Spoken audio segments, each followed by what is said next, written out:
पहले राम जी का जन्म हुआ, पहले नंबर पर कौन है? जम के बोलो जरा, माता। जम के बोलो जरा, माता। पहले नंबर पर अच्छे युग के निर्माण में माता की उपस्थिति जरूरी है।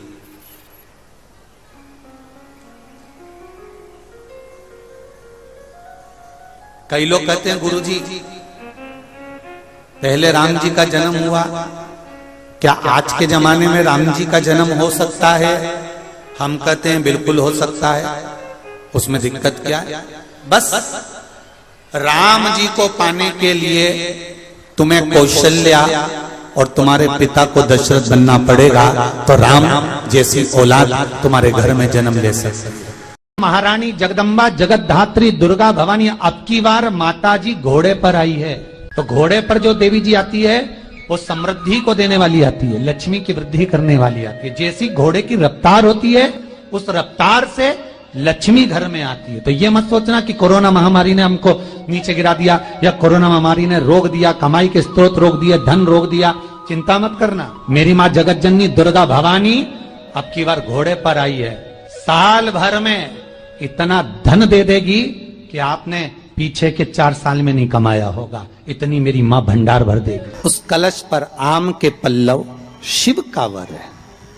किसका वर है ये? शंकर का।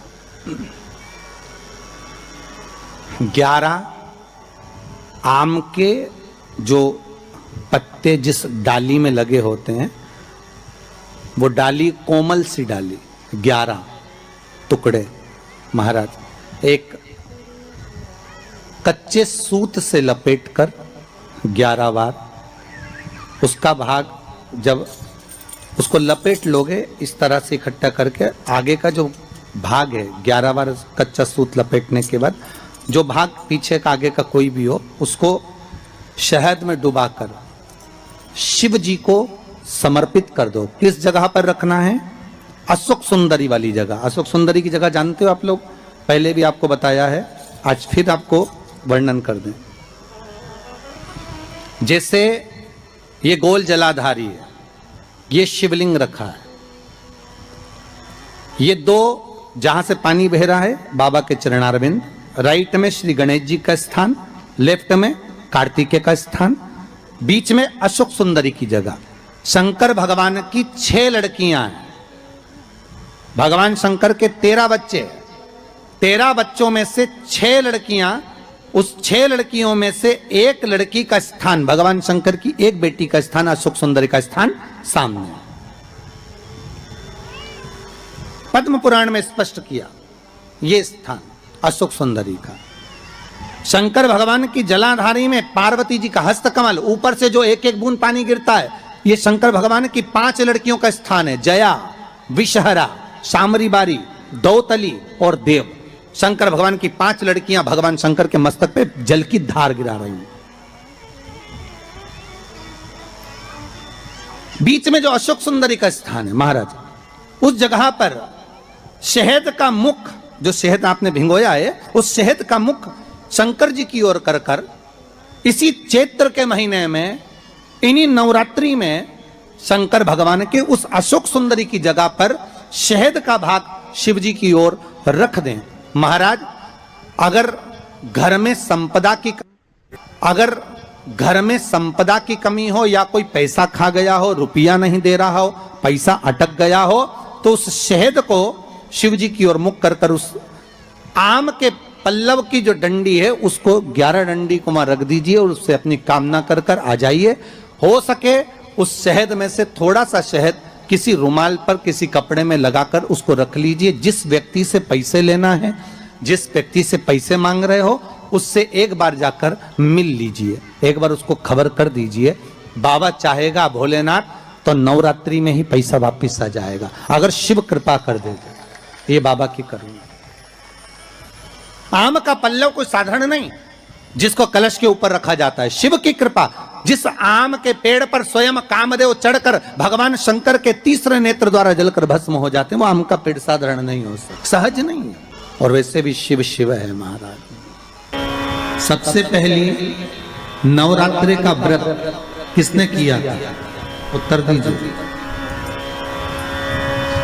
सबसे पहला नवरात्रे का व्रत, नवरात्रे की उपासना सबसे पहले किसने करी थी? भगवान राम। अश्विन के नवरात्रे में भगवान राम ने 9 दिन तक कलश की स्थापना कर लंकाधिपति रावण को मारने के लिए मां जगत जननी की आराधना करी। भगवान राम ने मां जगत जननी की आराधना, मां जगदम्बा की आराधना। और कहते हैं मेरे राम ने प्रतिदिन मां आद्यशक्ति को निमंत्रण दिया और मां जगत जननी से विनती निवेदन कर कर कहा कि आपको प्रतिदिन आना पड़ेगा। इसलिए देवी भागवत में लिखा है कि नवरात्रे में एक दिन, जैसे प्रतिपदा है, पहला दिन है तो 1 कन्या का पूजन करो, द्वितीया है तो 2 कन्या का पूजन करो, तृतीया है तो 3 कन्या का पूजन करो, चतुर्थी है तो 4 कन्या का पूजन करो, पंचमी है 5 कन्या का पूजन करो, छठ है 6 कन्या का पूजन करो, सप्तमी है 7 कन्या का पूजन करो, अष्टमी है 8 कन्या का पूजन करो, नवमी है, जम के बोलो, 9 कन्याओं का पूजन करो।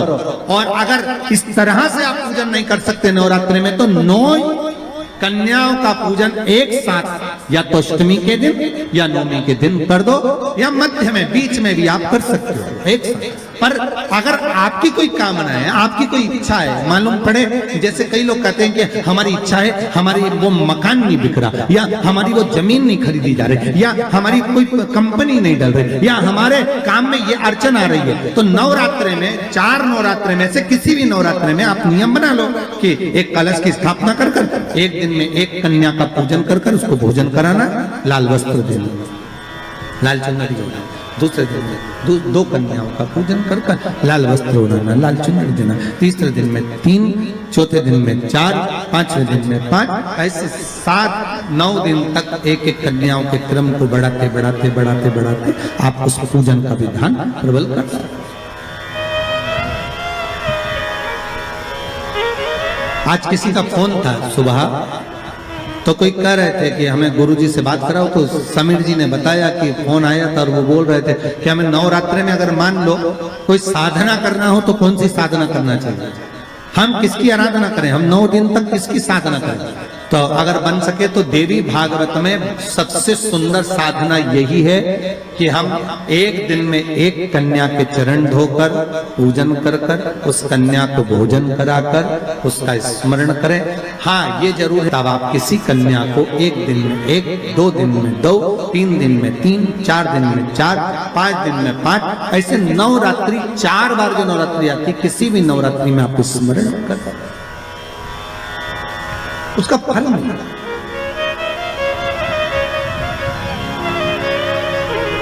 उसका फल होगा।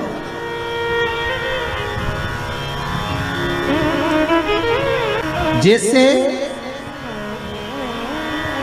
बेलपत्री का किया गया दान छिन्न नहीं माना गया। किस चीज का दान? जम के बोलिए जरा। बेलपत्री। बेलपत्री का किया गया दान छिन्न दान नहीं है, समाप्ति नहीं होती। बेलपत्री अगर आपने कोई आपसे कहा जी जी तुम्हारे यहाँ बेलपत्री लगी है, जरा 8-10 दे दोगी क्या? बिल्कुल। और उससे कहो बेलपत्र तू मत तोड़, हम तोड़ कर देते, और अपने हाथ से बेलपत्र निकाल कर उसको दो दान। ये छिन्न दान नहीं है, ये समाप्त नहीं होता। ये बेलपत्र का दान अविरल दान बढ़ता है।